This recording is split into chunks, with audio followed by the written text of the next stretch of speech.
So now we'll be solving the problems from exercise 2.1 of this chapter. So the first question is, if x by 3 plus 1 comma y minus 2 by 3 is equal to 5 by 3 comma 1 by 3, find the values of x and y. So it is given that x by 3 plus 1 comma y minus 2 by 3 is equal to 5 by 3 comma 1 by 3. So we have to find the values of x and y. So since this is an ordered pair, the first term of this set is equal to first term of this set. The second term of first set is equal to second term of second set. So we have to just equate the two terms. So the first equation will be x by 3 plus 1 is equal to 5 by 3, and the second equation will be y minus 2 by 3 will be equal to 1 by 3. So this will become x by 3 is equal to 5 by 3 minus 1, which is equal to 5 minus 3 by 3, which is equal to 2 by 3. So we get that x by 3 is equal to 2 by 3, 3 will get cancelled, implies x is equal to 2. The second equation is y minus 2 by 3 is equal to 1 by 3. So then y will be 2 by 3 plus 1 by 3. So we send 2 by 3 to this side. So that will be 3 by 3, which is equal to 1. So here y is equal to 1. So the required answer is x is equal to 2 and y is equal to 1. So the second question is, if the set A has 3 elements, set B has 3 elements 3, 4 and 5, then the number of elements in A into B. So it is given that number of terms in set A is 3 and set B is equal to 3, 4 and 5. So we have to find n of A into B, that is number of terms in the product of A and B. So the number of terms in set B is 3. So n of B is equal to 3. So we have already learned that n of A into B is nothing but n of A into n of B, which is 3 into 3. So n of A into B will be 9. Coming to the third question, if set G is equal to 7 comma 8, if set H is equal to 5 comma 4 comma 2, find G into H and H into G. So it is given that set G is 7 comma 8, set H is equal to 5 comma 4 comma 2. So we have to find G into H and H into G. So all the terms in G into H and H into G. So first we'll find G into H. So we have to take the first term from first set, which is G is the first set here. So 7 comma, the first term is 5. So the second term will be 7 and 4, 7 comma 4. The third term will be 7 comma 2. Then the fourth term will be, now we have done with 7, so we'll take 8 now, 8 comma 5. So then next is 8 comma 4. Then the last term is 8 comma 2. So next we have to find H into G. So this is easy, we have to just, so we see that it was G into H here, H into G. So for this we have to just reverse all the terms here. So the first set will be 5 comma 7, second set will be 4 comma 7, third set will be 2 comma 7, fourth one will be 5 comma 8, then it will be 4 comma 8, then the last one will be 2 comma 8. So in question 4, state whether each of the following statements are true or false. If the statement is false, rewrite the given statement correctly. So we have to determine if the statement is true or false, and then we have to correct the false statement into true statement. So coming to the first statement, if P is equal to M comma N, Q is equal to N comma M, P into Q will be M comma N into N comma M. So we have to determine if this is true. So we know that number of terms in P into Q should be 4, should be equal to 4, because we have 2 terms here and 2 terms here. So 2 into 2 will be 4. So but here P into Q only 2 terms have been written. So this is false. So the correct answer is P into Q will be equal to M comma N, M comma M, N comma N and N comma M. So we took the first term from set P, that is m, then we put the two terms n and m, then we took the second term from set p, that is n, then we put the two terms n and m. So these are the four terms in p into q. Coming to the second statement, if set a and b are non-empty sets, then a into b is a non-empty set of ordered pairs x comma y, such that x is of set a and y is of set b. So we have given that set a is not empty set, set b is not an empty set, then a into b will not be an empty set, where x comma y, x is from set a and y is from set b. So if a and b are non-empty sets, then a into b will also be a non-empty set, which is true. So then if x comma y is the terms in a into b, x will be from set a, y will be from set b. So this is the basic definition of the product of sets. So this is true. Coming to the third statement, if a is equal to 1 comma 2, b is equal to 3 comma 4, a into b intersection empty set is an empty set. So that is a into b intersection empty set will be an empty set. So first you have to figure out what is b into b intersection empty set. So this is nothing but an empty set. So this will become a into an empty set. So since if you are multiplying two sets, so the terms in each of the sets should have two terms, but one of the sets in this is an empty set. So a into an empty set will result in an empty set. So this statement where it tells that a into b intersection empty set is true, because b intersection empty set is nothing but an empty set. So we'll get a into an empty set. Any set multiplied by an empty set will give us an empty set. So this equation is true. So coming to the fifth question, we have set a as minus 1 comma 1. So we have to find a into a. So the set a has been multiplied by itself 3 times. So the number of terms in this set will be 8, because set a has 2 elements. So the number of terms in this will be 2 into 2 into 2, which is nothing but 8. So the first step is we have to find a into a. So when we do a into a, we get the following numbers: minus 1 comma minus 1, minus 1 comma 1, 1 comma minus 1, and 1 into 1. So we get 4 terms. So now we have to multiply set a with this. So we have minus 1 in set a. So minus 1 into minus 1 minus 1, minus 1 minus 1, 1, minus 1, 1, minus 1, then minus 1, 1, 1.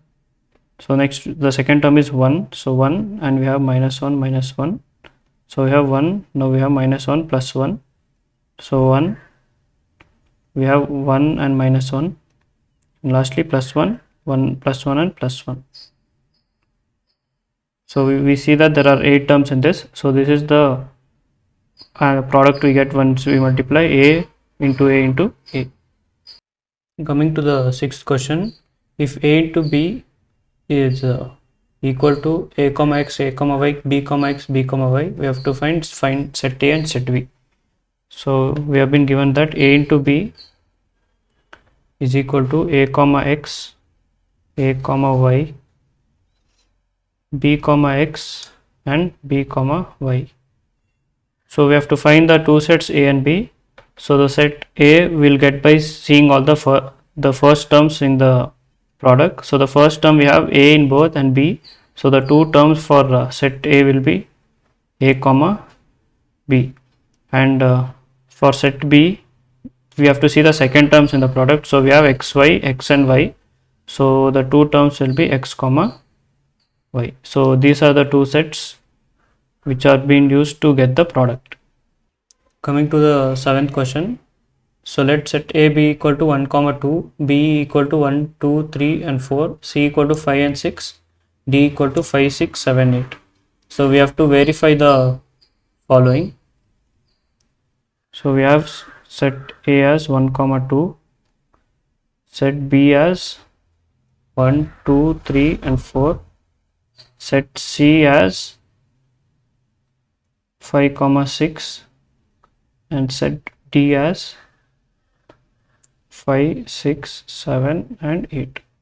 So the first statement we have to verify is A into B intersection C is equal to A into B intersection A into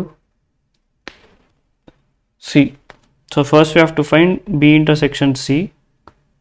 So we'll find B intersection C first. That is, so set P is 1, 2, 3, 4 and intersection 5, 6. So we see that there are no common terms between these two sets, which will be equal to null set. So B intersection of B into C will be equal to null set. So A into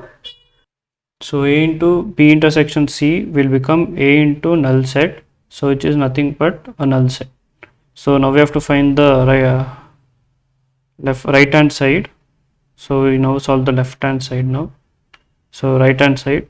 So we have to find A into B and A into C. So A into B will give us